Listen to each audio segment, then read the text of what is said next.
Hello, everyone. Welcome back to another election prediction. This time we're covering the 2026 gubernatorial elections. So, in this prediction, I'm going to be assuming Biden wins a second term against Donald Trump.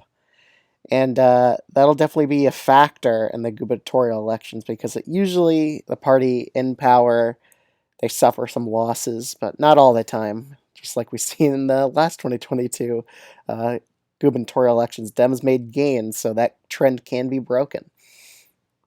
But let's get right into this. So we're going to start off with Vermont and New Hampshire, and that's the ones I'm most uncertain about because it really depends on who the incumbent is in that race.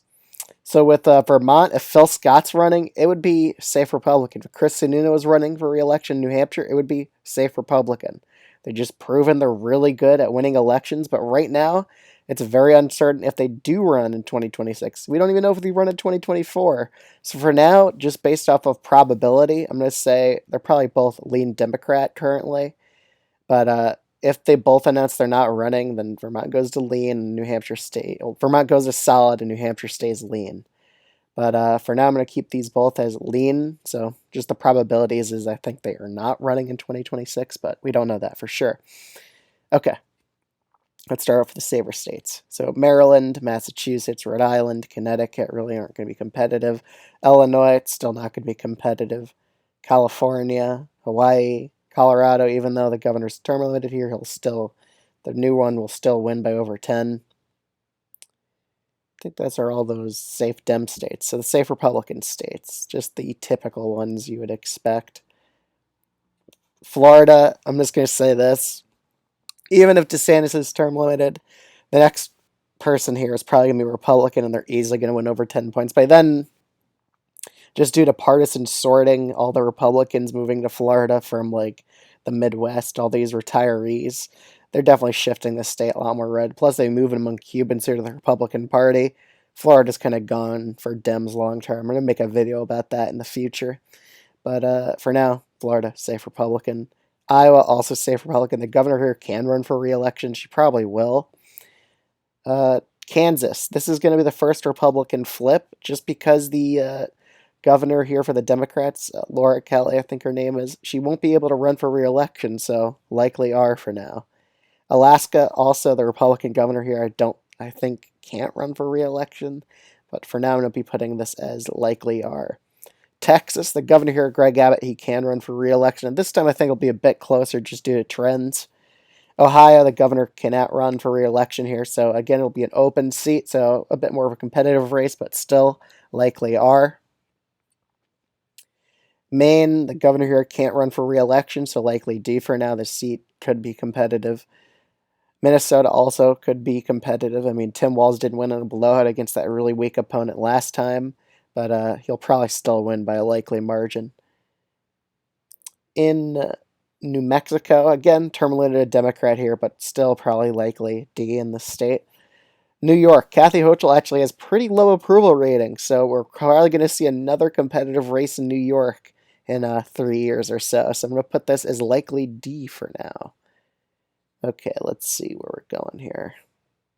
These are like the last few competitive states, but Nevada, I'm going to say this. Joe Lombardo is actually doing a pretty good job at portraying himself as a moderate in the state and being bipartisan.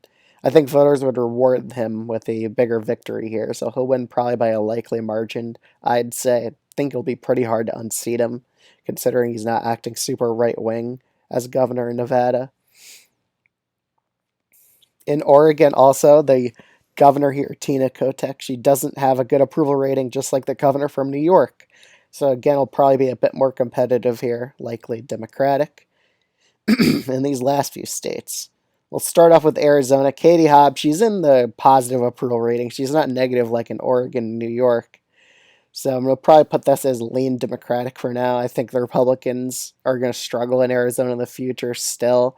They're still losing out on voters here, and I think that Hobbs will have incumbency advantage, and she'll probably win by about 2 points or so. In Georgia, it's going to be probably the most competitive race out of all these states. Just because of the trends here, they're beneficial to Democrats in the long term. Brian Kemp is term limited. So, again, Democrats, they need a good candidate to flip this state, and I think they're going to nominate a decent candidate here. If they run Stacey Abrams again, I'm just going to say it's probably this lean Republican.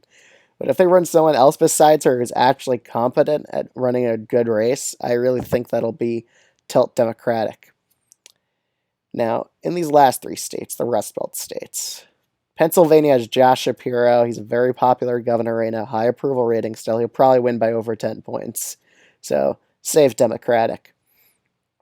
In Michigan and Wisconsin, again, Gretchen Whitmer will be term limited, but I think because of that trifecta in Michigan, and they're actually passing a lot of populist legislation in the state, I think that'll only benefit Democrats in the future. So lean Democratic for now. Now in Wisconsin, I think Tony Evers, he's already hinted at he probably will run for another term. And right now, I think he's doing a pretty good job as a governor of Wisconsin. They're probably going to redraw the maps here, and he'll be able to pass popular or populist legislation in the state once Democrats take control of the state legislature in Wisconsin, just with the new maps probably being instated sooner or later by the new Democratic Supreme Court here. So just based off of that, I think Evers is pretty likely to win. So he'll win by like 3 or 4 points, kind of like last time. But yeah, the Democrats gain a majority of the governorships here, 26 to 24. And yeah, that's my 2026 gubernatorial prediction, assuming Biden wins a second term. I'll see you guys in the next video.